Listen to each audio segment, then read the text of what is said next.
तो हेलो मेरे यार, the martial court of returns के अमेजिंग एपिसोड में आप सभी लोगों का स्वागत है। तो जैसा कि हम सभी लोगों ने लास्ट एपिसोड में देखा था कि एक बंदा जो कि यहाँ पर फ्लैश लाइटनिंग किक वाले बंदे को खोज रहा था, दरअसल हमारे हीरो जेजे को खोज रहा था, वही उस किक फुटवर्क टेक्निक का इस्तेमाल करता है। तो इस एपिसोड की शुरुआत में हम देखते हैं कि उस मतलब कि फ्लैश लाइटनिंग किक वाले नाम से फेमस इस सिटी में बंदे को सिर्फ वही नहीं बल्कि यह वाइट हेयर वाला भी खोज रहा होता है, क्योंकि इसे हुआ ने डिप्टी दे रखी है कि सिटी में जो भी चल रहा है सारी जानकारी अला कर दो। और यह काफ़ी ज़्यादा परेशान लग रहा होता है और कह रहा होता है कि आखिरकार बिजली की तेज़ी से भागने वाला व्यक्ति, आखिरकार उस तरीके का फुटवर्क इस्तेमाल करने व्यक्ति कौन हो सकता है। मुझे यह जानकारी निकालनी होगी। और ये अपने मतलब जहाँ रहता है उस जगह के गेट को खोलते हुए कह रहा होता है, मैं पहले ही बहुत ज़्यादा बिजी हूँ और अब से यह व्यक्ति कहाँ से पता नहीं आ गया है, अब मैं इसके बारे में कैसे जानकारी निकालूँ। तभी यह रूम में देखता है कि शराब पी रहा होता है इसके रूम में जेजे। और यहाँ पर ये इसे देखने के साथ जेजे कहता है, अरे तुम यहाँ पर आखिरकार कैसे हो। और हम देखते यह देखकर हुआ कहता है, हैं तुम यहाँ से क्या मतलब है, तुम कौन होते हो यहाँ पर मेरे कमरे में आकर यूं ही इस तरीके से घूमने वाले। हम देखते जेजे कहता है, अरे यार तुम कमाल करते हो, तुम्हारे हमारे बीच में तेरा मेरा कहाँ से क्या आ गया, जो तेरा वो मेरा है। और हम देखते हो शराब पीकर मुंह पोंछते हुए कहता है कि क्या तुमको लगता है कि मैं यहाँ पर अपनी मर्जी से आया हूँ, मैं ऐसी जगह पर नहीं आना चाहूँगा जहाँ गोबर की तरफ बदबू आती हो। उस कमीने गवर्नर ने उसके द्वारा दिए हुए कई सारे कामों को किया, उनके फैलाए रायतों को निपटा, लेकिन इसके बावजूद उस कमीने ने मुझे वहाँ से धक्के मारकर निकाल दिया, एक डाकू को सिर्फ पकड़ने के लिए।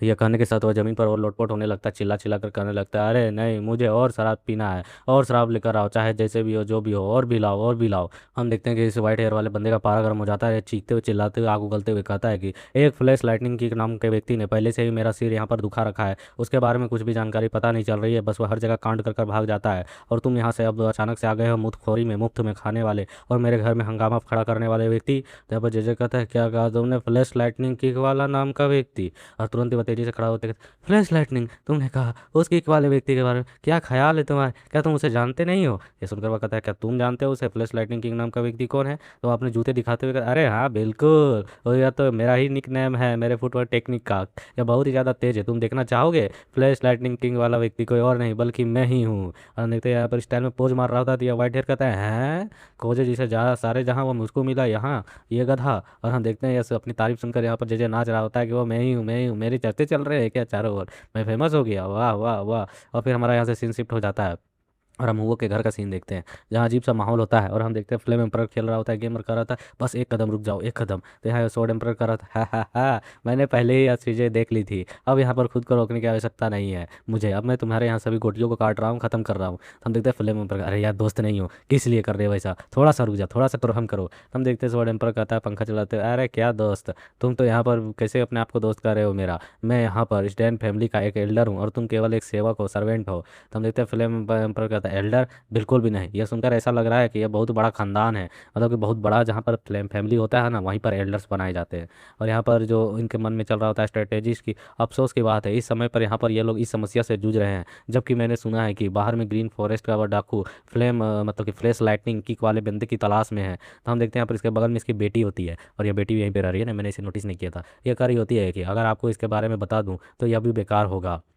बट हम देखते हैं यहाँ पर जो दोहक होता है वह यहाँ पर दिमाग लगा रहा होता है और सोच रहा होता है कि आखिर किस तरीके से चाल चलकर स्वॉर्ड एम्पर को हराया जा सके। और यहाँ पर जो यह बंदा होता है स्ट्रेटेजी वह एम्पर की ओर होता है, कहता है कि ऐसे समय में दिमाग आखिरकार कहाँ चला गया है इनका, मतलब कि वो भी बताना चाह रहा है कि वह बंदा किस तरीके से चाल चल सकता है, लेकिन कोई बता नहीं रहा है। तभी अचानक से इस दोहा के माइंड में क्लिक होता है और वह फ्लेम एम्पर को सजेस्ट करता है कि मेरे यहाँ ख्याल से तुम्हें इसे यहाँ रखना चाहिए और उस वाले को यहाँ, इस तरह से तुम इसे घेर सकते हो। तो हम देखते हैं यहाँ पर एक ने बाल और दूसरे ने दाढ़ी पकड़ रखी होती है। तो जैसे ये आइडिया मिलता है इस फ्लेम एम्पर को, तो यह तुरंत ही अपनी चाल चलकर स्वॉर्ड एम्पर को घेर लेता है उस चेस बोर्ड में और कहता है कि हाँ हाँ बता अब नामगोम फैमिली के बंदे बदमाश, आखिरकार कैसा लग रहा है घिर कर। तो हम देखते हैं यहाँ पर जो स्वॉर्ड एम्पर गेजा करने लगता है कि गोटियों को उठाकर फेंक देते हैं और कहते हैं कि अगर तुम किसी से सलाह लोगे, किसी और के दिमाग से चलोगे तो यह बहुत ही ज़्यादा गलत बात है, मैं इसको मान्यता नहीं दूंगा, गया गेजा हो गया। तो हम देखते हैं उसे इस तरीके से गेजा करते हुए देख फ्लेम एम्पर उस पर झपट्टा मार देता है, कहता है तुम बूढ़े आदमी पागल हो गए, तुमने गोटियां की फेंक दी। तो स्वॉर्ड एम्पर कहता है तुम्हारी हिम्मत कैसे हुई, तुम बस एक रोकर और मुझ पर चिल्ला रहे हो। ये कमीने ऐसे ही लड़ रहे होते हैं आपस में कि जैसे घर में हम लोग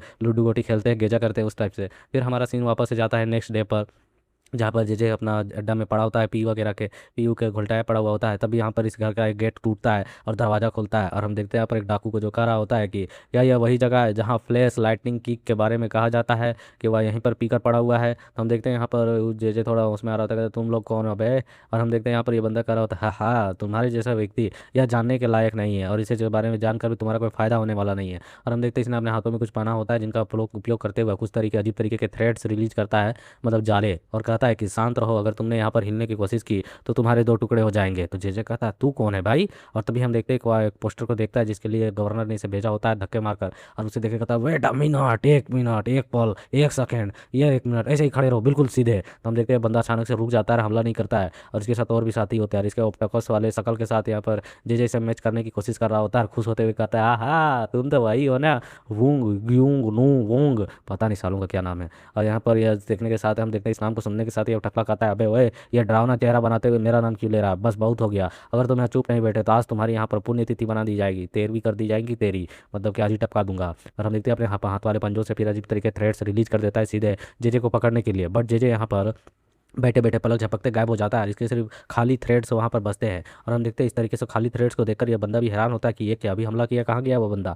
और जेजे अचानक से आकर इसके नीचे से कॉलर से इसके गर्दन को पकड़ लेता है, और इसके गर्दन को दबोचते हुए सीधे दीवार में पीछे लाकर टकरा देता है। और हम देखते हैं इसके ऊपर एक कसकर लॉक पकड़ देता है कि यह बंदा हिल नहीं पा रहा था, डुल नहीं पा रहा होता है। और जेजे ने यहाँ पर अपनी फुटबॉल टेक्निक का इस्तेमाल की होती है जो कि काफ़ी ज़्यादा ही तेज होती है। और जेजे इसके गर्दन को पकड़ कर रहा होता है तुम्हारे जैसे इंसान आखिरकार मेरा क्या ही बिगाड़ लेगा। और ये सुनकर यहाँ टकले के भी मन में चलती है, यह तो फ्लैश लाइटनिंग किक था, यह इतना ज़्यादा तेज कैसे हो सकता है, मैं तो इसे देख भी नहीं पाया, हाउ पॉसिबल। और ये कहता भी है कि तुम लोग आखिरकार क्या कर रहे हो गधों, जल्दी आओ और इस पर हमला करो, मतलब कि मैं ही इससे अकेले थोड़ी निपट पाऊंगा। बट हम देखते हैं अपने बगल में देखता है अपने साथियों को जो वहाँ से पहले ही निपट चुके हैं, जेजे ने उनको भी ढेर कर दिया होता है। और यह देखकर बंदा काफ़ी ज़्यादा हैरान होता है, फिर जेजे से पकड़कर खोपचे में पटकता है, और इसके हैंड ग्लव्स को छीनते हुए पहनते हुए कहता है कि तुम तो काफ़ी ज़्यादा दिलचस्प चीज़ लेकर यहाँ पर आए हो, यह काफ़ी इंटरेस्टिंग लग रहा है। और जेजे उसका इस्तेमाल करने जा रहा था तो उस बंदे की आवाज़ आती है नहीं नहीं बिल्कुल नहीं, इसको बिल्कुल भी ट्राई मत करना तुम। बट हम देखते हैं जेजे ने इस्तेमाल कर दिया होता, कहता है कि ना का मतलब हाँ होता है, चलो अब इसे इस्तेमाल किया जाए। और हम देखते हैं थ्रेड्स जो होते हैं तुरंत ही इस मतलब बंदे को कैप्चर कर लेते हैं, बहुत ही अच्छे तरीके से मकड़ी की जाली की तरह पकड़ लेते हैं। और जैसे इसे घसीट कर अपनी ओर गिलाता है खींचकर, और फिर अपने उन हैंड ग्लव्स को देखते हुए कहता है यह तो बवाल चीज़ है भाई, काफ़ी शानदार और काम की चीज़ लगती है यह। और हम देखते हैं यहाँ पर उस बंदे को यहाँ पर अधमरा कर दिया होता है, बेहोश कर दिया होता है, और जे कार होता है यह काफ़ी यूजफुल है। और इसके इसी सीन के साथ यहाँ पर ये चैप्टर कंप्लीट होता है। सो फटाफट 100 लाइक्स कर दो, और थोड़ा सा सब्र करना, 4-5 चैप्टर जैसे आते हैं फिर वापस से मैं आऊँगा, तब तक के लिए अपना सपोर्ट बनाए रखना अदर स्टोरीज में भी।